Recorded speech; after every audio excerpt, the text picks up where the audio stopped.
Boa noite, seja bem-vindo ao nosso último encontro do 7 a 7 desta semana, falando sobre a Igreja do Senhor. Nós havíamos tratado anteriormente do sacramento do batismo cristão, o batismo aliancista, como sendo um selo, um sinal da entrada na aliança. A ceia do Senhor é a celebração sacramental da permanência e da confirmação. Portanto, o âmbito da abrangência e o alcance da ceia do Senhor é mais restrito do que o batismo. Se o batismo significa a entrada na aliança, ela vem pela conversão, pelo novo nascimento, e alguém que nasceu de novo ao crer no Evangelho tem acesso direto às bênçãos prometidas do Evangelho e participa imediatamente da ceia do Senhor. Mas ela também inclui os filhos da aliança, aqueles que estão debaixo da promessa, que ainda não tendo sido regenerados, aguardam o momento da regeneração para a fé e a participação na ceia do Senhor. Por isso, na perspectiva reformada, a circunferência, o diâmetro é diferente. O do batismo é mais amplo, ele inclui a entrada na aliança, o que inclui os filhos dos crentes, mas ainda não a ceia, porque ele é mais restrito. A ceia é para os convertidos, os nascidos de novos que têm compreensão. Porque a instrução bíblica apresenta dessa maneira, tanto um quanto o outro. O apóstolo Paulo diz que aquele que come e bebe sem discernir o corpo, em 1 Coríntios 11, come e bebe juízo para si. Portanto, é preciso compreender a mensagem cristã para poder ter acesso à ceia do Senhor. É preciso ter experimentado essa fé consciente em Cristo Jesus. Agora, o que significa isso? Nós já falamos de uma forma bem superficial que a visão bíblico-reformada sobre a ceia do Senhor não é uma visão que interpreta a presença de Cristo fisicamente nos elementos pela doutrina da transubstanciação, como pensam os católicos romanos. Também não é aquela presença espiritual nos elementos, como pensam os luteranos, pela consubstanciação, de tal maneira que os elementos permanecem fisicamente sendo aqueles, mas a presença espiritual de Cristo nos é dada, de tal maneira que os elementos agora se tornaram, de alguma maneira, o próprio corpo e sangue de Cristo. Não. Para nós reformados também não é simplesmente um memorial, apenas estamos lembrando aqui, não há nenhum ganho espiritual, de maneira nenhuma, não é nenhuma dessas posições. A interpretação bíblico-reformada a este respeito é que a celebração da ceia do Senhor nos comunica a graça, sela e simboliza a graça da nossa união com Cristo, da nossa comunhão com Cristo. E para nós termos acesso a essa graça, ela não é automática, por isso que não é simplesmente uma presença espiritual. Se eu creio e participo, seja como for, eu serei automaticamente beneficiado pela presença de Cristo. Não, é uma celebração de comunhão. Ela requer uma compreensão, ela requer uma dedicação, ela requer confissão de pecados, ela requer uma colocação nossa diante do Senhor. Veja o que nos diz Paulo escrevendo sobre isso, na 1 Coríntios, capítulo 10, versículo 16.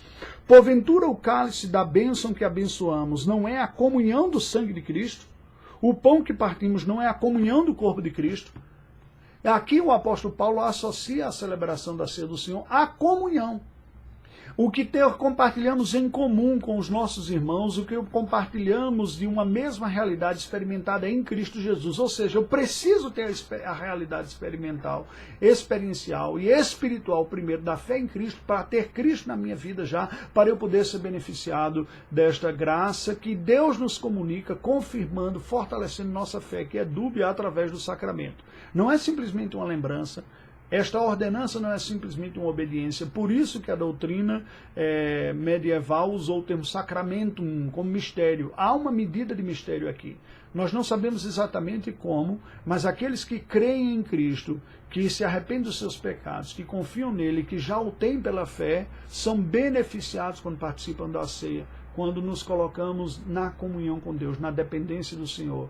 As graças que Cristo conquistou para nós são renovadas, são restauradas. Há um ganho real. Esta conclusão é óbvia, porque nós podemos inferir o contrário. Se há um prejuízo real de participar sem o devido discernimento, há um benefício real em participar desta forma. A Bíblia nos diz, então, no versículo 27, 1 Coríntios 11, porque aquele que comer o pão ou beber o cálice do Senhor indignamente será réu do corpo e do sangue do Senhor. Indignamente, basicamente, significa não ter sido dignificado pela obra de Cristo Jesus na sua vida. Quem não se arrependeu dos seus pecados, quem não crê em Cristo como Senhor e Salvador, não é digno da ceia do Senhor. Não se trata simplesmente de uma consciência de pecado que nos vem naquele momento. O momento da celebração da ceia do Senhor é certamente um momento para nos arrependermos, confessarmos os pecados, ainda que você esteja lutando contra alguns outros. Senhor, eu quero lutar contra isso, eu não quero isso na minha vida. Que o benefício de Cristo, que a presença de Cristo seja renovada em minha vida, porque é a comunhão com Cristo que nós celebramos. E naquele momento nós dependemos de Cristo, precisamos de Cristo Por isso que a Bíblia diz, examine-se, pois, o homem a si mesmo, e assim coma do pão e beba do cálice. Pois quem come e bebe sem discernir o corpo, come e bebe juízo para si. Quando nós celebramos a ceia do Senhor, nós estamos dizendo que Cristo é nosso e nós somos dele.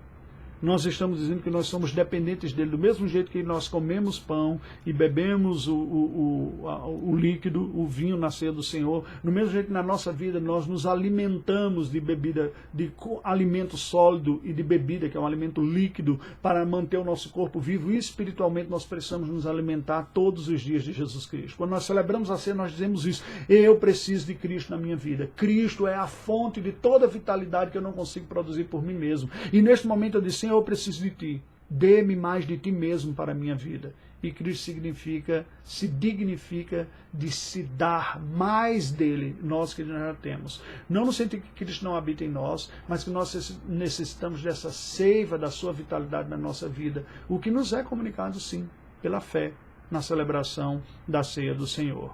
Jesus disse: eu sou a videira verdadeira e vós sois os ramos. Aquele que está conectado em mim dá muitos frutos. O que não será cortado e lançado fora. Dependemos de Cristo. Olhe a celebração da ceia como um momento de dependência, de comunhão, um momento de entrega, um momento de recepção do próprio Cristo. É uma realidade espiritual. Nesse sentido, ele está espiritualmente presente na ceia, porque ele se dá através disso para aqueles que recebem com fé, com sinceridade, sincero arrependimento e dependência. Senhor, eu sou teu, dependo de ti, é o teu Filho Jesus que produz as graças na minha vida. Oremos ao Senhor.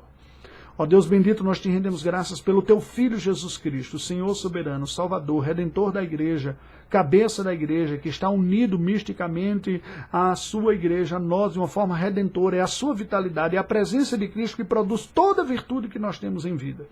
Os nossos pecados são frutos da nossa miséria, mas nós os venceremos à medida que crescermos mais na dependência do teu Filho. Por isso te pedimos, dá-nos mais do teu Filho, da graça, da presença santificadora, redentora, renovadora do teu Filho a cada dia do nosso viver, e confirma isso em nossa vida também, concedendo-nos mais graça quando celebramos a ceia do Senhor, conforme foi ordenado pelo teu Filho. Oramos em nome de Jesus. Amém. Deus nos abençoe. Aguardo você na semana que vem.